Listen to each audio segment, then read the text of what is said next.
네, 오늘 하나님의 말씀은 요한복음 20장 19절로부터 23절까지입니다.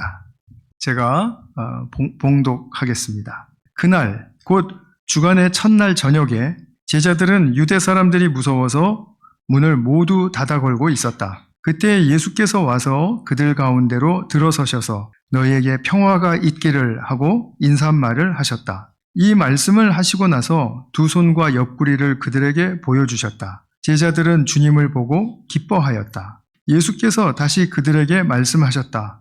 너희에게 평화가 있기를 빈다. 아버지께서 나를 보내신 것 같이 나도 너희를 보낸다. 이렇게 말씀하신 다음에 그들에게 숨을 불어 넣으시고 말씀하셨다. 성령을 받아라. 너희가 누구의 죄든지 용서해주면 그 죄가 용서될 것이요. 용서해 주지 않으면 그대로 남아있을 것이다. 아멘. 오늘은 예수님의 부활을 특별히 기억하고 그리고 또 축하하면서 예배를 드리는 날입니다. 근데 사실 예수님의 부활은 부활절에만 생각하는 것이 아니죠. 우리는 매주일, 매 순간 우리는 그 부활을 기억하는 것이 맞습니다. 왜 그렇습니까? 우리가 구원받을 때 예수님의 부활의 생명을 받은 사람들이거든요. 그러니까 부활의 생명을 받고 매일 살아가고 매주 예배를 드리면서 우리가 기억해야 될 것은 무엇입니까? 그 주님의 생명 덕분에 내가 이렇게 구원의 새 삶을 살게 되었구나 하고 인정하는 것이지 않습니까? 그러니까 우리의 삶의 여용 속에는 크리스찬들에게는 항상 부활 생명이 기본으로 이렇게 깔려 있다. 이렇게 볼 수가 있는 거죠. 우리가 크리스찬이 된 것도 주님의 부활 생명 덕분이고 새 삶을 살게 하는 힘도 부활 생명이고 교회라는 새 공동체가 우리 게인스빌 한인교회가 이렇게 탄생하고 또 유지되는 힘도 주님의 부활 생명이죠. 그것 덕분입니다. 이 땅의 것들은 무엇이든지 반드시 한계를 만나고 그리고 소멸하게 됩니다. 어떤 힘센 아주 영원할 것 같은 제국이라도 그 제국은 수명이 있습니다. 나름 길고 짧은 차이는 있겠지만 그것들은 전부 나중에 결국은 소멸될 제국들입니다. 그래서 지금 당장에는 세상을 삼킬 것 같은 그런 위세가 있어 보이죠. 강해 보이죠. 그 편에 서면 나도 살 것 같죠. 그렇지만 영원한 제국이나 나라는 없다는 것입니다. 그런데 예수님의 제자들로부터 시작한 그 불과 몇 명 안 되는 보잘것없어 보였던 예수 공동체는 지난 2000년을 지나면서 오늘 지금 우리의 모습 여기에 이르기까지 계속 이어져 내려오고 있습니다. 이것이 무엇 때문일까요? 주님의 소멸되지 않으실 부활 생명 때문입니다.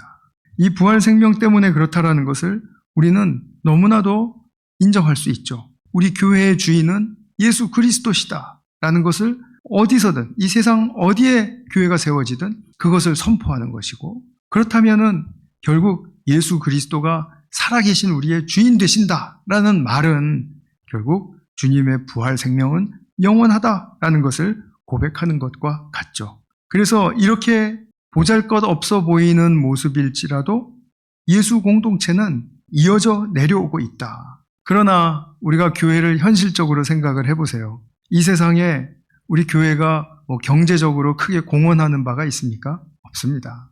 아무리 교회가 메가처치이고 크고 하더라도요, 그 교회에 들어오는 헌금의 액수가 우리가 생각하기엔 엄청 많을지 몰라도요, 우리나라 한 구의 1년 예산에 비하면 택도 없이 못 따라갑니다. 그것을 우리가 보면, 교회가 무슨 세상에 공헌한다라고 할 때, 경제적으로 그렇게 공헌하는 거 아닙니다. 물론 가난한 사람들을 도와주는 데는 앞장서서 그들의 필요를 채워주는 것은 정말로 너무나도 중요하고 꼭 해야 할 일이지만 그 단위로 생각을 해보면 그렇다라는 말씀이죠. 그리고 우리 교회가 문화적으로 또 예술적으로는 어떻습니까? 물론 음악의 시발은 이 교회 음악이었죠. 그러나 지금 이 세상에 많은 음악들을 생각해 볼 때 포크송이라든지 그런 세상 음악에 대해서 우리 교회 음악도 만만치 않아. 그리고 요즘 CCM 이렇게 많이 활성화해서 이렇게 나오고 있고 또 교회 음악도 음악의 한 장르로 이렇게 또 인정받고 있지만, 그러나 그 영향력을 생각해 보면 그렇게 큰 건 아닙니다. 그러면 우리는 그렇게 크게 공헌도 잘 못하면서 어떻게 이렇게 명맥을 계속해서 2000년 이상 이어져 내려오게 할 수가 있을까? 이건 정말 경이로운 일 아니겠습니까? 지금 우리가 현재 몸담고 있는 이 교회, 그리고 모여있는 이 모임의 역사를 거슬러 올라가고 또 올라가고 또 올라가다 보면, 그러면 결국 우리는 어디를 첫 시점으로 만나게 되냐 하면 오늘 본문을 읽으신 바로 이 현장입니다. 이날은 언제였습니까? 예수님이 부활하신 날이었습니다. 부활하신 날 저녁이었어요. 그러니까 우리 달력으로 하면 주일 저녁입니다. 그때 예수님을 만난 것으로부터 시작을 해서, 그래서 이 교회는 계속 그치지 않는 생명의 힘을 가지고 예수 그리스도를 나타내고 있다, 드러내고 있다, 이것입니다. 여기서도 우리는 타락한 세상에 넘어가고 유혹된 그런 방식과 그리고 또 그 정신들로 인해서 교회에서도 소멸되는 것들은 많이 있습니다. 그러나 진정으로 믿는 사람이 정말 소수라도 있다면, 그러면 그 부활 생명은 그들로 말미암아서라도 이어지는 것입니다. 이것이 교회가 가지고 있는 신비이고 능력입니다. 예수님께서 오늘 이 부활하시고 이제 저녁이 되었을 때 제자들을 찾아가셨어요. 제자들은 굉장히 지금 부들부들 떨고 있었습니다. 왜 그러냐 하면 예수님의 시체가 없어졌거든요. 그럼 이걸 누가 가져갔다고 생각을 할까요? 보통 아무런 관련이 없는 사람들이 예수님의 시체를 가져갔다고 생각하지는 않겠죠. 예수님의 제자들이 가져갔다고 생각할 것입니다. 그런데 또 부활하셨다는 소문이 떠돌고 있습니다. 그러면 부활하신 예수님을 찾을 수가 없는데 누가 감추고 있다고 생각을 할까요? 제자들이 감추고 있다고 생각할 것 아니겠습니까? 그러니까 예수님을 죽인 그 유대인들이 지금 혈안이 되어서 제자들을 찾고 있는 거죠. 이 제자들부터 먼저 조사를 해봐야 되는 거죠. 그런데 이들이 지금 그들에게 잡혀가면은 어떤 꼴을 당할까요? 이틀 전에 당했던 십자가 처형을 이들이 당하는 것입니다. 그러니까 지금 이 사람들은 죽음 앞에서 엄청 부들부들 떨고 있습니다. 이런 가운데 예수님이 그 무서워서 잠궈놓은 문을 통과해서 쑥 들어오시더니 인사를 하십니다. 너희에게 평화가 있기를 하고요. 근데 이 말씀은 19절에도 나오고 오늘 읽으신 본문 21절에도 다시 나옵니다. 그리고 이제 예수님이 그 뒤에 다시 여드레 뒤에 또 나타나실 때 그때에도 첫 인사 말씀은 너희에게 평화가 있기를 바란다 라는 말씀이었습니다. 주님이 이 말씀을 하시면서 제자들에게 지금 엄청난 위로가 되기를 원하셨던 겁니다. 왜냐하면 덜덜 떨고 있는 제자들의 처지를 너무나 잘 알고 계시거든요. 그러니까 그 가운데서는 어떤 말이나 어떠한 일이 일어나도 그냥 그 두려움에 압도된 가운데 아무것도 말할 수도 없고 행할 수도 없는 그런 상태입니다. 그때 예수님은 이들에게 평화의 능력을 주시기를 원했습니다. 그리고 두 손과 옆구리를 보여주신 거죠. 내가 누군지 알지? 너희들은 지금 환영을 보는 게 아니야. 그리고 두 손과 옆구리를 딱 보여주시니까 우리가 이틀 전에 도망갔던 바로 그 예수님, 우리의 스승 예수님이 우리 앞에 살아서 계시는 거예요. 그러니까 정체를 확인해 주시는 가운데 이들은 엄청난 위로를 받고 힘을 얻었을 것입니다. 그러니까 십자가에 달리신 예수님을 등지고 도망간 제자들을 전혀 책망하시는 말씀이 없죠. 책망하시지 않고 그들을 오히려 더 세워주시려고 하는 그런 예수님의 말씀을 보게 되죠. 그런 다음에 21절에서는 평화를 다시 빌어주시고 아버지께서 나를 이 땅에 보내신 것처럼 나도 너희를 세상에 보낸다. 이렇게 말씀을 하세요. 이 말씀은 우리가 들으면 그냥 그렇죠. 제자들 세상에 보내서 복음 전하게 하셨잖아요. 우리는 그렇게 이제 피상적으로 생각하기가 쉬운데 이 제자들에게는 지금 이게 정말 경이로운 말씀이기도 하고 끔찍한 말씀이기도 하고 아주 놀라운 말씀이기도 합니다. 왜 그럴까요? 하나님 아버지가 예수님을 이 땅에 보내실 때 그냥 보내신 게 아니죠.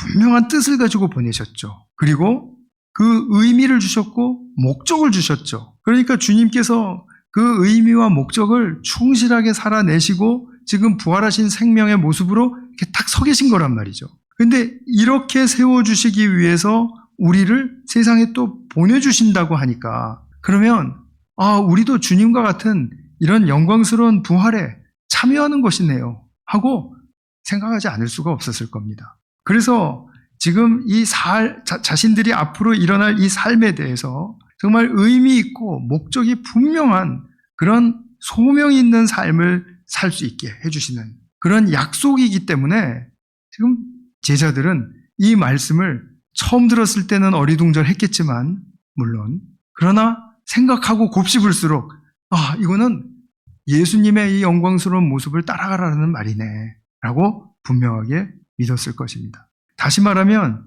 이제 예수님이 말씀해 주신 평강이 너희와 함께 있을지어다 라고 하시는 말씀은 그냥 마음 편하면 돼. 두려움을 극복하고 진정한 상태면 돼. 이 정도가 아니라 이 평화는 세상으로 나아가게 하는 능력이 된다라는 사실을 우리가 보게 되죠. 그리고 하시는 말씀이 제자들에게 숨을 불어넣으시고 성령을 받아라 이렇게 말씀을 합니다. 성령을 받으라.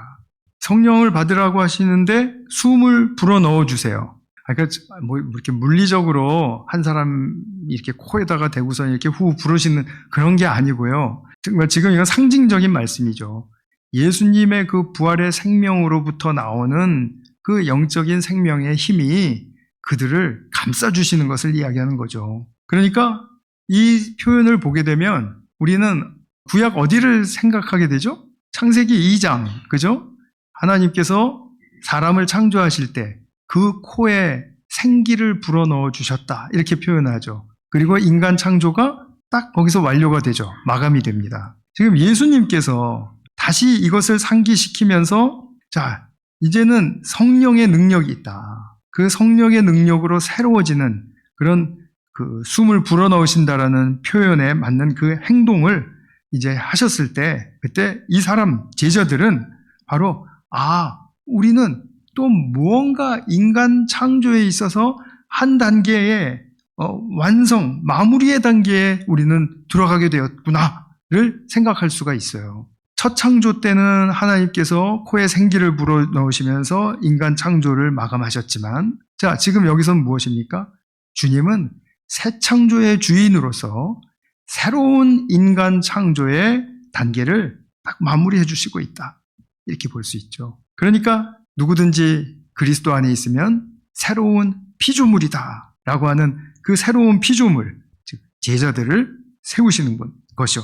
옛날에 이스라엘 12지파가 결국에는 유대 나라의 기초가 되었듯이, 그죠? 지금 12제자가 앞으로 일어날 하나님의 나라의 기초가 되는 것입니다. 하나님 나라를 세우고 그리고 확장하고 또 심화하는 그런 귀한 일들에 쓰임받는 그런 기초로서 12제자가 이제 보내심을 받았다라는 거죠. 그래서 이 하나님의 나라는 그리스도 안에서 존재하는 것입니다. 결코 세상 나라 중 하나로서 어떤 영역을 이렇게 구분지어서 여기는 하나님의 나라, 여기는 미국, 여기는 한국 이렇게 나눠진 게 아니고 크리스찬들이 성령을 받은 사람들이 어디든지 가서 하나님 나라를 세우고 그리고 확장하고 심화하는 이 일을 하게 되면 그러면 거기가 바로 하나님의 나라가 세워지는 곳이죠. 그런 부분을 우리가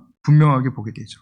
하나님의 나라는 이 땅 어디를 가든지 가능한 초월적인 나라다. 이 말씀입니다. 이 땅 어디에 있든지 간에 그리스도를 믿는 사람들은 성령을 받고 얻는 새 생명의 특징을 갖습니다. 이제 새로운 생명의 피조물이 되었으니까 새 생명의 특징을 가져요. 어떤 특징을 갖습니까? 오늘 본문을 보면 그것이 분명하게 나오죠. 성령을 받아라 이렇게 말씀하신 후에 23절 마지막 구절에서 너희가 누구의 죄든지 용서해주면 그 죄가 용서될 것이요 용서해주지 않으면 그대로 남아있을 것이다. 아니 갑자기 왜 용서 이야기가 여기서 불쑥 튀어나오지? 라고 생각하시기가 쉽겠지만 이 말씀은 이 제자들의 맥락에 지금 딱 맞는 말씀입니다. 왜 그런지 제가 설명을 드리려고 해요. 자, 성령을 받은 사람들에게는 특징과 새로운 능력이 있습니다. 이 말씀 속에서 지금 비춰지는 거예요. 누구에게 잘못하고 용서를 빌고 용서를 하는 것은 이 세상에서도 굉장히 도덕적으로 인정받는 좋은 일이에요. 근데 이것을 넘어서 내가 용서할 때 예수님도 그 죄를 용서하신다라는 그 놀라운 의미가 여기에 담겨 있습니다. 제자들이 자기들에게 잘못한 자들을 용서해 줍니다.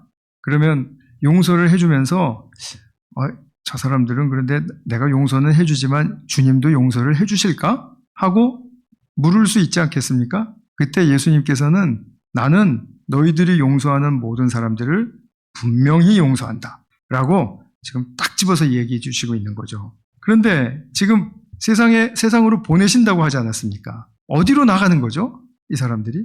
지금 예루살렘 거리로 나가는 겁니다. 예루살렘 거리로 나가면 누구를 만납니까?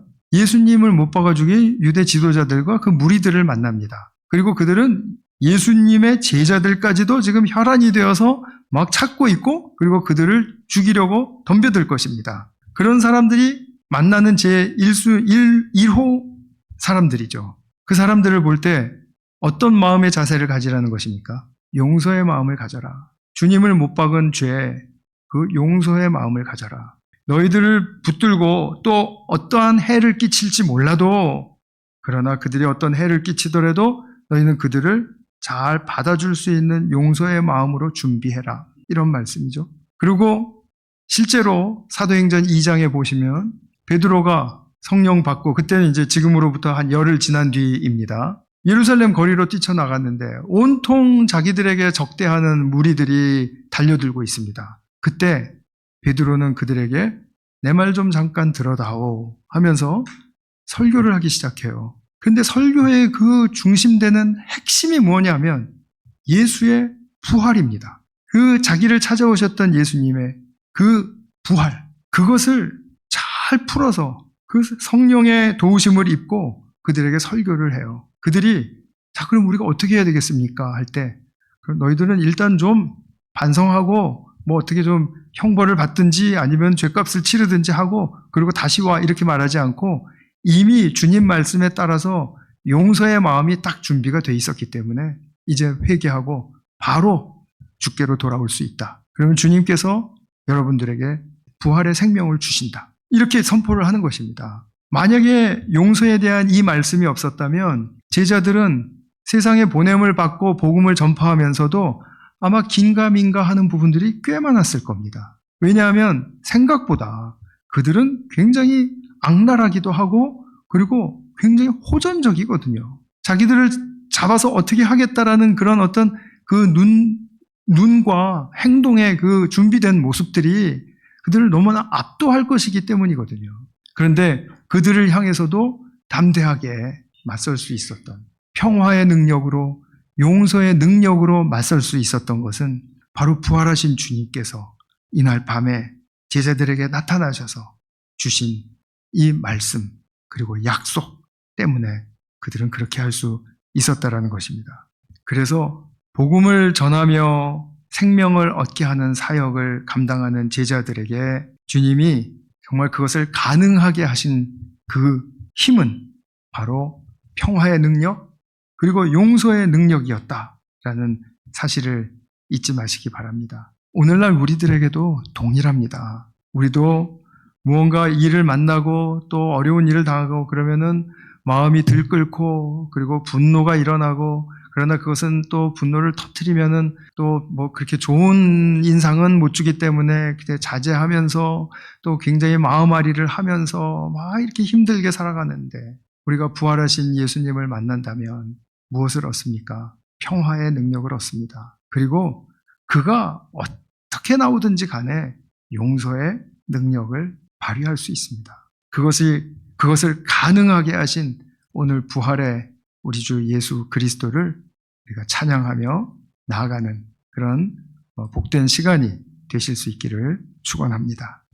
이 시간에는 제가 잠깐 기도하고 그리고 성가대가 이제 나와서 찬양을 하는 시간을 갖겠습니다. 사랑하는 아버지 하나님, 오늘 부활의 주님께서 제자들을 찾아오셔서 하셨던 그 평화의 인사와 용서의 약속, 이것은 바로 오늘날 우리들에게도 동일하게 너무나도 필요한 그런 생명의 원천이 된다는 사실을 깨닫습니다. 2026년 부활절을 맞아서 우리의 삶의 환경이 어떠하든지 주님이 주시는 평화와 용서의 능력을 구비하며 그것을 잘 실행하며 나아갈 수 있는 그런 개인스빌 한인교회 모든 성도들 되게 하여 주시옵소서. 이제는 우리 성가대가 준비한 부활 찬양을 부르려고 합니다. 주님, 이 찬양에 우리 모든 성도님들이 동참해서 정말 그 부활의 한 마음으로 주님을 높여드리는 그런 축복이 넘치는 시간이 되게 하여 주시옵소서. 우리 성가대 지휘자님, 반주자님, 또 연주팀들, 그리고 모든 대원들 주님의 성령께 의탁드리오며 우리 구주 예수 그리스도의 이름으로 기도하였습니다. 아멘.